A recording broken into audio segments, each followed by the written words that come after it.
Hello. Right, I'm talking today about paleo style living.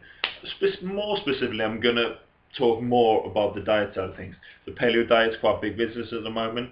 As a lot of people know, something I talk about a lot and something that I don't have the words to advocate, but I go along that towards that direction, but maybe not quite as extreme. And I'll explain why there's good things about it, why there's limitations, if the theory behind it is good or if it's just a load of nonsense.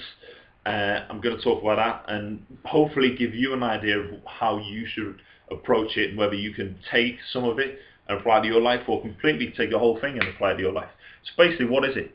So a strict paleo diet advocate would tell you that 10,000 years ago there was an agricultural revolution. That is true. And that, they would say, is the first time that we were able to eat grains. So that was when we could farm, so we could begin to eat rice and things like that. Up until that point, which is a couple of million years at least, which makes up about 99.5% of the history of the human race, we were hunter-gatherers. And so they will tell you that we ate what we could find, so plants and animals. So the diet would consist of a lot of meat, unprocessed, fish, a few eggs, nuts, seeds, a few berries, a few bits of plants, basically. That's essentially it. Now, if you eat that way, you're going to have quite a very high fat content, fairly high protein content, and a pretty low carbohydrate content, which for most people, a macro split, even-ish on those, is good. It's probably going to be quite good. Roughly a third of your calories and protein, carbohydrate, and fat-ish is going to be pretty good for most people. You're going to have to change that depending on your individual needs and your body. But that diet doesn't go too far from that.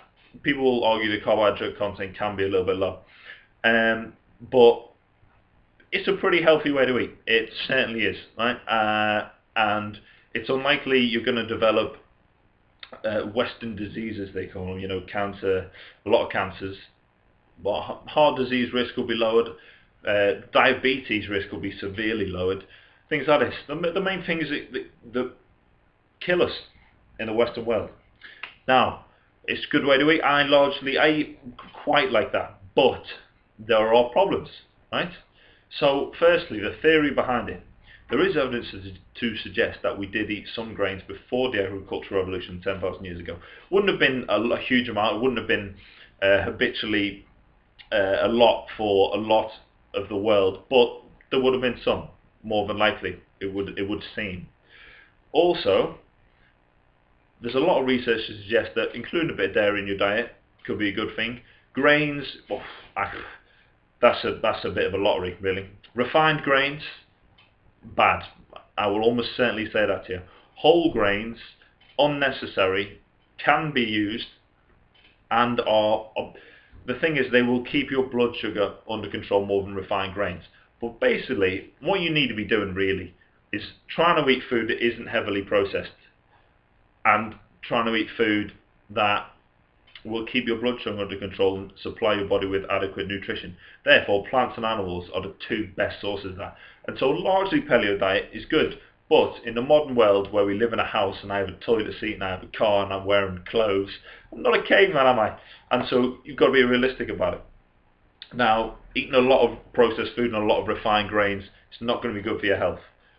But, depending on your body type, here and there, a little bit, is probably not going to be a big issue, is it? The important thing always in terms of diet is it's got to be a long-term solution, all right? All diets work in the short term and all diets fail in the long term. Your lifestyle is what you are. You are what you habitually do. And therefore you've got to find a diet that suits you and gives you what you want. And so it's not going to be a drastic change, is it? But trying to lower the carbohydrate content so that you're not eating more carbohydrate than you are protein or fat, I would say for 90% of people, is probably where you want to be going for optimal health. One last word on it is how they would advocate you to be active, and that I would certainly agree with. And that is, what do we have to do? Sometimes our caveman ancestors, they had to sprint because they had to run after something or run away from something. Good. Sometimes we had to lift heavy things up. Yeah, good.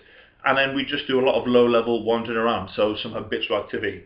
That's what you need really to be active, not going for jogs and this sort of thing. Is just, it creates a lot of oxidative stress, accelerates aging, increases stress hormone cortisol, it reduces your metabolic rate, which for weight loss especially is not necessarily or at all what you want to be doing.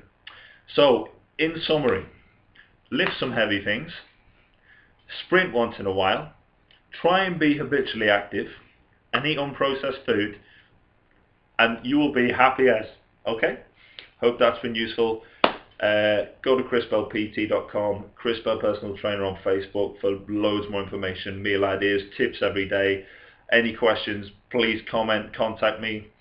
See you again.